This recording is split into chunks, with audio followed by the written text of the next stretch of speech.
Hello, everyone, and welcome. I am Zoe, a member of the ICCT communications team. Thank you so much for attending today's webinar. The webinar is being recorded, and we will send out the recording to all participants sometime next week. Everyone has their microphones on mute. If you have any questions, and we hope you do, you can write them in the questions box in the control panel to the right of your screen. After the presentation, we will have a few minutes to answer questions from the audience. Today, we are going to talk about recommendations for the review of heavy-duty CO2 standards in Europe, presented by Eamon Mulholland. Eamon is an associate researcher at the ICCT, where he supports technical and policy analysis within the heavy-duty vehicles program. But before Eamon's presentation, I would like to introduce Felipe Rodriguez, heavy-duty vehicles program lead at ICCT, who will give some brief remarks. Thank you, Zoe, and welcome everybody. Many thanks also from my side for joining this webinar. We have quite some attendance, so I think that shows that there is strong interest in the topic of decarbonization of heavy-duty vehicles in Europe, but also worldwide. We at the ICCT keep track of the different policy levers that we have to achieve this revolution, technology revolution, in transitioning to zero-emission vehicles in the next decades to come. While we see that there are a number of regulations and policy measures that can support that transition, going from demand-side policies such as incentives, infrastructure, interventions such as the one currently being discussed at the European Union level on the alternative fuel infrastructure regulation, or supply-side measures such as those targeting vehicle manufacturers. All of them are important to be able to guarantee this rapid transition. But today we're going to focus on that supply side of the equation. Just a few months ago at the United Nations Glasgow Climate Change Conference, the COP26, governments from 15 countries and regions signed a declaration, that global memorandum of understanding, setting phase-out targets for internal combustion engine heavy-duty vehicles, with the goal of completely transitioning to zero-emission technologies by 2040. So these type of political high-level announcements are definitely needed to set the direction which policy is yet to follow. But we need stronger regulatory action to ensure that this transition happens at a deliberate pace with a given schedule. So with that perspective, we see that CO2 standards for heavy-duty vehicles, such as will be proposed by the end of this year by the European Commission, are perhaps the most important lever to ensure this transition. So with that, we have conducted a thorough fleet assessment study to understand better what is the scale needed for this transition and what is the ambition that those CO2 standards need to have. Eamon, I would like to pass it over to you now so that you can present the details of this analysis and walk us through our main findings and recommendations. Thank you. Thank you, Felipe. And echoing Felipe and Zoe's comments, welcome everybody, and I'm very glad that you're able to join us for this webinar. My name is Eamon Mulholland, and I'm an associate researcher with the ICCT. And today I'm going to be presenting on some recent analysis that we conducted, which looked at the current state of the CO2 standards for trucks and buses in Europe, and the level of stringency that we see is required in order to align the trucks and buses of Europe with the long-term climate commitments of the European Commission.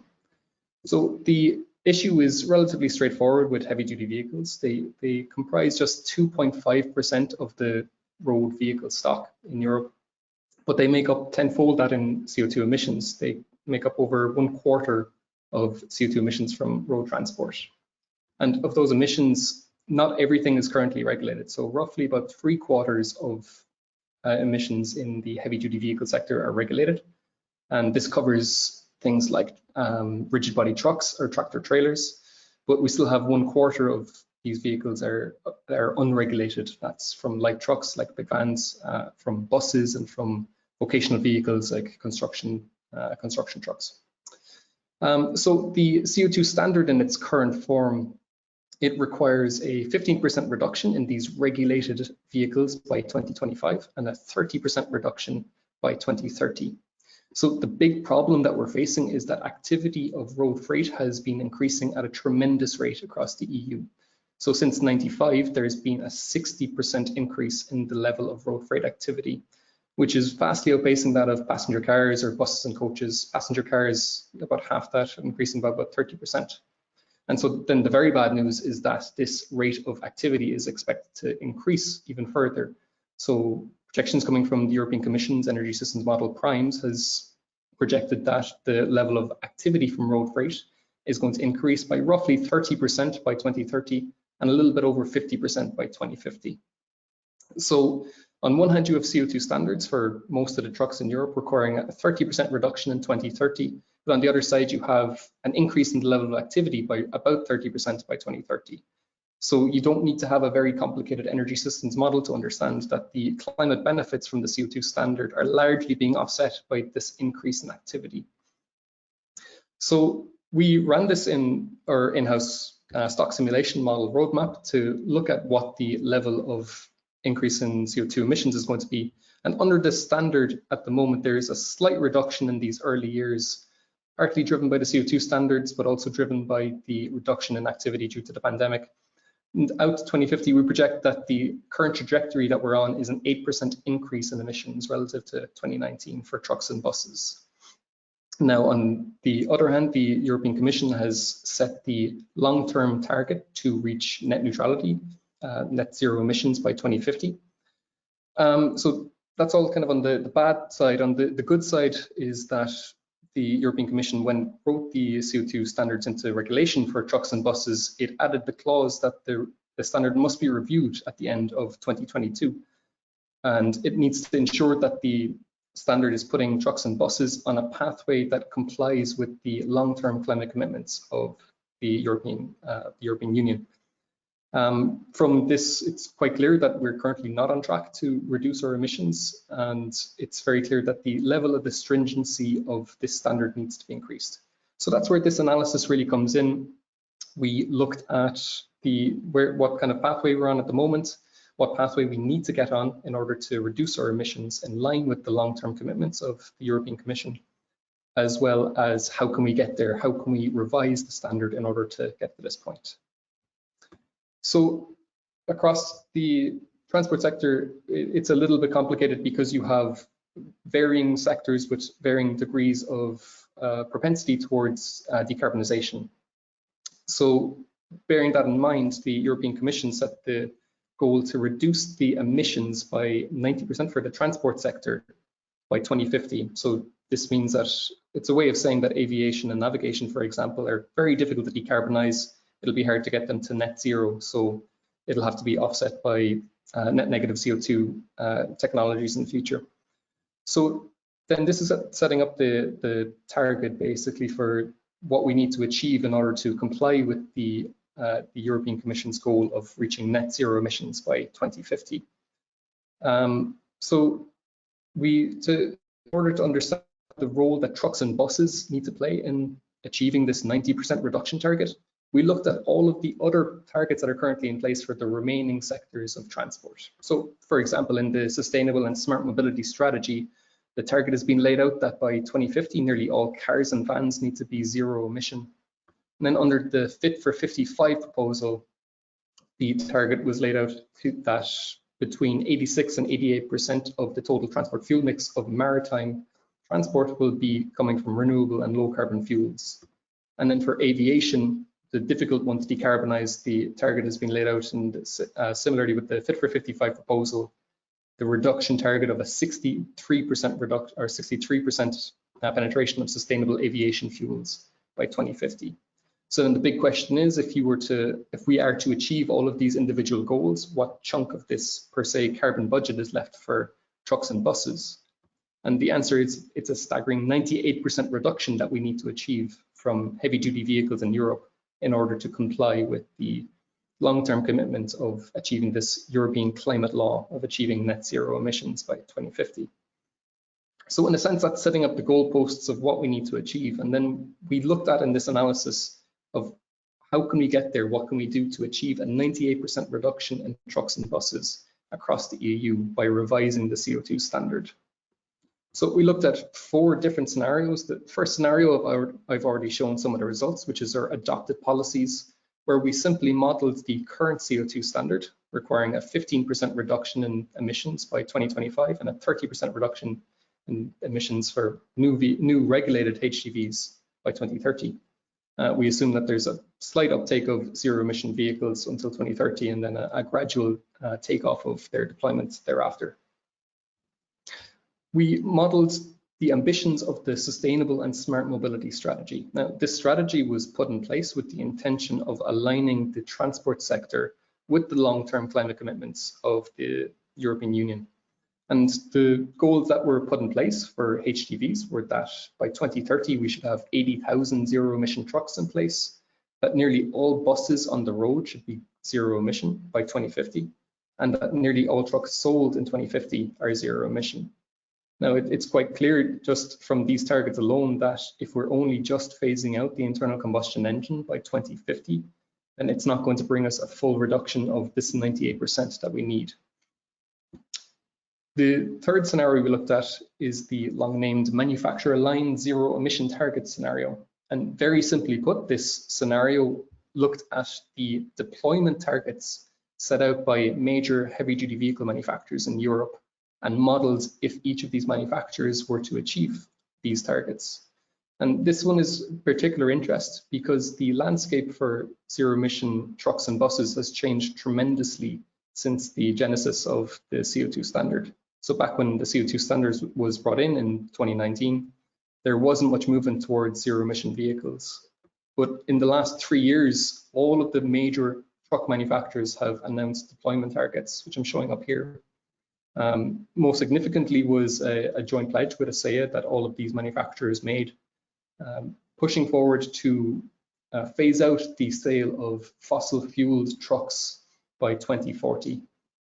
And 5 out of the 7 of these major manufacturers have committed to specifically towards zero emission vehicles, with Renault trucks on the lower side of 35% and all the way up to 60% with Daimler trucks leading the charge.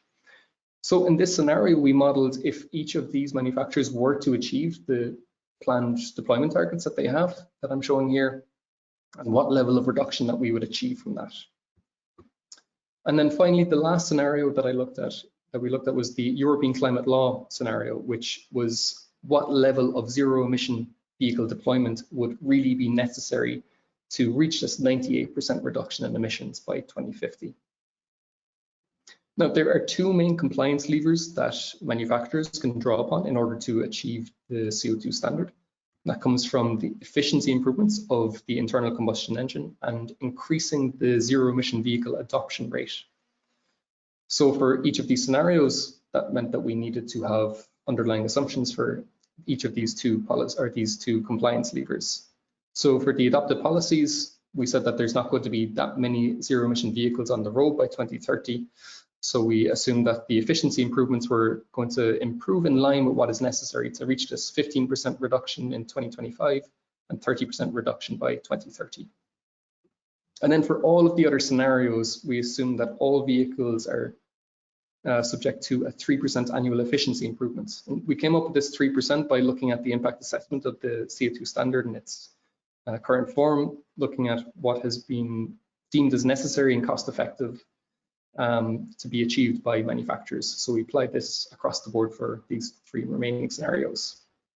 And then for ZEV adoption, we have a little bit more nuance than what I'm showing here. So this is showing the overall targets for 2030 all the way through to 2050 of ZEV deployment. But in reality, we have looked at the nuance of not every truck in the European market is going to be as easily moved towards zero emission. So for example, you have light trucks and buses, which already we're starting to see a relatively high share of zero emission vehicles. While on the other side, you have construction trucks, you've got tractor trailers, which it's a little bit more difficult. So we classed vehicles into their propensity towards moving towards zero emission vehicles. But what I'm showing here is the overall average for each of our scenarios. So in another way of looking at it is that if we were to achieve having 80,000 trucks on the road, 80,000 zero emission trucks on the road by 2030, as is the plan of the Sustainable and Smart Mobility Strategy, we would need a 22% share by 2030. And then we consider a technology diffusion curve hitting up to 100% by 2050 for that scenario. And for the manufacturer aligned zero emission target scenario, where we modeled the various deployment targets that have been laid out by major manufacturers, it translates over to a 44% deployment target for 2030, hitting 100% in 2040, assuming that the pledge of all of these major manufacturers is achieved. And then it goes a fair step above that to reach this 98% reduction of emissions by 2050, which would require 66% penetration of zero emission vehicles in 2030, and again hitting the 100% mark by 2040. So this is the results of the emissions trajectory from our in-house stock simulation modeling. Like I said at the start, we expect that under the current trajectory from the CO2 standards that we're on track to increase our emissions by 8% by 2050. The sustainable and smart mobility strategy, while the intention of this strategy is to align the transport sector with the long-term climate commitments across for Europe, it only achieves a 78% reduction in emissions, which is a fair bit falling short of the 98% reduction that is necessary. Then perhaps one of the key points to take away from this is the results from the manufacturer line zero emission target scenario. So under this scenario, we project that there is an emissions reduction of 96% of annual emissions by 2050. So this is another way of saying that the deployment targets that manufacturers have started to lay out and for their plans for the future, if they are to be achieved, it achieves a significant reduction in emissions that puts us just about on track to meet our long-term climate commitments. So it's only falling a small bit short of that 98% reduction that we really need. And so then finally, that leaves us with how can this be translated across into the CO2 standard?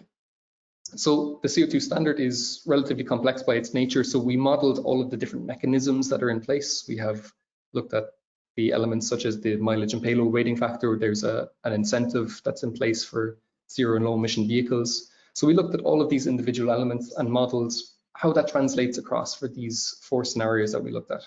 So of course, with adopted policies, the scenario marked out here by the dashed lines is that it's a 15% reduction required by 2025 and a 30% reduction by 2030. And then, for example, with the sustainable and smart mobility strategy, in order to turn the aims of that strategy for heavy duty vehicles, turn them into binding regulation, it would mean increasing the target for 2030 from a 30% reduction to a 40% reduction, and increasing that target out to 100% reduction by 2050. Then most notably for the manufacturer line zero emission targets, where we modeled the pledges made by manufacturers of heavy duty vehicles. If we want to turn these commitments into binding regulation, it would mean increasing the standard from 30% in 2030 to 60%, and introducing targets of 90% in 2035 and 100% in 2040. So this is what is already being proposed by manufacturers of what is achievable, and if it is supplemented by efficiency improvements from the internal combustion engine, then a 60% reduction by 2030 is what we see is possible. And then there's a further jump in order to go from that 96% emissions reduction in 2050 to 98%. It requires increasing the standard by quite a jump from 60% even further to 82%. And then introducing a target for 2035 of 95% and still having a full phase out by 2040. So the main thing to take away from this is that manufacturers have already laid out their ambition to start increasing the deployment of zero emission vehicles. And with the revision of the CO2 standard at the bare minimum, it should be accounting for the targets that OEMs have been laying out, manufacturers have been bringing to the table. So under this scenario, or under this analysis, we deem that the standard should be increased to at least 60% by 2030, and introducing targets of at least 90% by 2035, and having a full phase out of the internal combustion engine by no later than 2040. And so then just to finish up, the main things to take away from this is that the current trajectory that we're on for trucks and buses in Europe is that they are on track to increase by 8% based on today's levels by 2050, despite the presence of the CO2 standards. So based on the commitments that have been laid out by manufacturers, we see that what is a feasible way of putting Europe on track in order to meet its climate commitments for the heavy-duty vehicle sector is increasing the standard from its 30% in 2030 to at least 60%, and then introducing targets of 90% and 100% for 2035 and for 2040 respectively. And then the final point, which is quite important, but I haven't dealt a lot with in this presentation, is that I mentioned at the start that only about 75% of the emissions coming from heavy-duty vehicles are currently regulated. If we want to achieve this high decarbonization rate, it means that the CO2 standard needs to be covering as many vehicles as feasible. So we need to extend the scope of the regulation to cover as many HGVs as we can really fit into this regulation. So thank you very much. That's all from my side, and we have this analysis published on our website, so I recommend for you to take a look if you're interested in learning a bit more about these details, and I would be happy to take any questions that you have. Great, thank you, Eamon, for that wonderful presentation. Now we will move on to the Q&A section of the webinar. Remember, if you have questions, please write them in the questions box and we will answer as many as we can. All right, so first question here.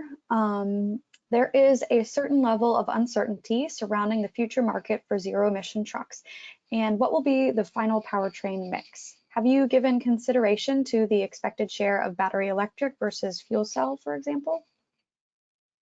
Yeah, that's a really great question. And throughout this analysis, we've been focusing on zero-emission vehicles. And that's really where we want to put the emphasis, that it doesn't matter if it's coming from battery electric or hydrogen, but it needs to be zero-emission. There's an ongoing debate of which is the winner in a sense, and which is the least cost technology. We recently published a total cost of ownership analysis looking at the long haul sector in Europe, one of the highest emitting sectors for tractors or for trucks and buses. And from this analysis, we found that for a lot of countries, 7 countries that we looked at in Europe, it will be cheaper to run an electric tractor trailer compared to a diesel in the absence of any policy measures. With policy measures such as incentives, it's going to be even cheaper, or it's going to be a quicker cost parity date that we'll be achieving. So that's a long way of saying that we expect that battery electric vehicles will have a very large role to play in this decarbonization. Whether they'll be able to cover every single segment, it's a little bit of uncertainty, and we're currently undertaking a total cost of ownership analysis of hydrogen fuel cell trucks, which we intend to publish in the coming months, and also into alternative fuels like power to gas or power to liquid fuels to see how they compete for these final segments. But in general, we see that battery electric vehicles have the biggest role to play in the decarbonization of trucks and buses. Thank you, Eamon. I guess this question is a bit related. So what assumptions have you made for the adoption and deployment of hydrogen engines and hydrogen fuel cells? Yeah, so under this analysis, again, we're just focusing on the adoption of zero-emission vehicles. We don't distinguish between whether those vehicles are battery electric or for hydrogen. So we are just assuming that we need to have zero-emission vehicles, and that under, for example, the manufacturer pledges scenario that we looked at, that these are zero emission, and it doesn't matter whether they're coming from battery electric or from hydrogen. So for this analysis, we don't distinguish between the difference, but under upcoming analyses that we plan on publishing, we intend to look at what the benefit or the cost comparity will be between hydrogen and battery. Great, thank you. Another question here, are there any critical aspects to consider for the mechanisms of the regulation? For example, pooling, banking, or borrowing? Yes, there are a lot of smaller elements that are going to be dealt with in the revision of the CO2 standard. So There are 14 elements in total, and you've covered a couple of them there, things like banking and borrowing and pooling. So I'm just focusing on the two big ones here, which was the increasing the standard for 2030 and introducing targets for 2035 and 2040. After that, the two biggest ones that I would, in my opinion, are the most important are the extension of the regulation to cover further classes of heavy-duty vehicles, as well as the role that there's currently a ZLA factor which reduces the overall target for manufacturers if they increase their zero-emission vehicle adoption rate above a certain share. But we also have an upcoming paper which is looking at all of these additional elements, which will be giving a more in-depth look into what the different elements that need to be looked at are and what our recommendations are for the standard. Great. Next question. Not all trucks are covered under the scope of the CO2 standards, and buses are completely omitted from the standards. How much of a challenge will it be to include these unregulated vehicles under the CO2 standards? Yeah, that's kind of touching on the last point there. It's a big challenge. So the CO2 standard, it's quite complex. There was 3 regulations, not just one, that were necessary in order to get it into action. One of the most important was the certification regulation, meaning that trucks and buses needed to, well, trucks for the time being need to certify their level of CO2 emissions. And in order for you to require manufacturers to reduce their level of CO2 emissions, that also means that you need to be able to certify them. So currently the certification regulation has been recently voted on to include additional segments into the standard, into the certification regulation, that is. If all of these vehicles that will be included under the certification regulation are to be included under the CO2 standard, then that would be covering 95% of the total level of CO2 emissions from trucks and buses. So for those vehicles, it's relatively easy to incorporate them into the CO2 standard because the hard work is already done in a sense that their emissions are already certified. The hard part is then looking at these additional 5% of emissions. Great, thank you. Next question, you mentioned an in-house stock simulation model was used for scenario analysis. Is this model independently reviewed, and is the source code and input data public, or are there peer-reviewed articles about the model? Yes, we have peer-reviewed articles about the model. It's currently in-house, it's not public. It's like I mentioned before, it's called the roadmap model. It follows a similar framework to the IEA's mobility model, looking at the stock simulation for all the major regions globally, modeling each individual transport sector. And it's for emission modeling scenarios like what I was showing here. We rely on our roadmap model for this kind of stock simulation. So in general, this is what we use for any kind of in-house stock simulation modeling. Great. I think we have time for one more question, so this will be our last one. What are circumstances that customers may be reluctant in buying zero-emission trucks, and what has been done to overcome this, that a target of 60% in 2030 can be achieved? I would say the biggest target is infrastructure, and it's something that is currently a hot topic in the European Commission and in Parliament, as we have the alternative fuels infrastructure regulation, which is currently being decided upon, which sets out targets for the level of charging which is required along major corridors for the European Union. I think a precursor in order to get electric trucks and buses on the road, or hydrogen trucks and buses on the road, is to have a suitable and efficient infrastructure, which gives consumers the peace of mind that there won't be any issues with range for their vehicles. So I think that would be top of the list. Great, thank you, Eamon. I'm afraid we've run out of time for any more questions, but you can feel free to email Eamon directly with your questions or send them to communications@theicct.org, and we will get them forwarded along and answered for you. Thank you so much, everyone, for participating in today's presentation, and please don't hesitate to reach out to us if you have any further questions, and remember to follow us at the ICCT. Thanks again, and we hope to see you soon. Thank you, everyone. Thank you all.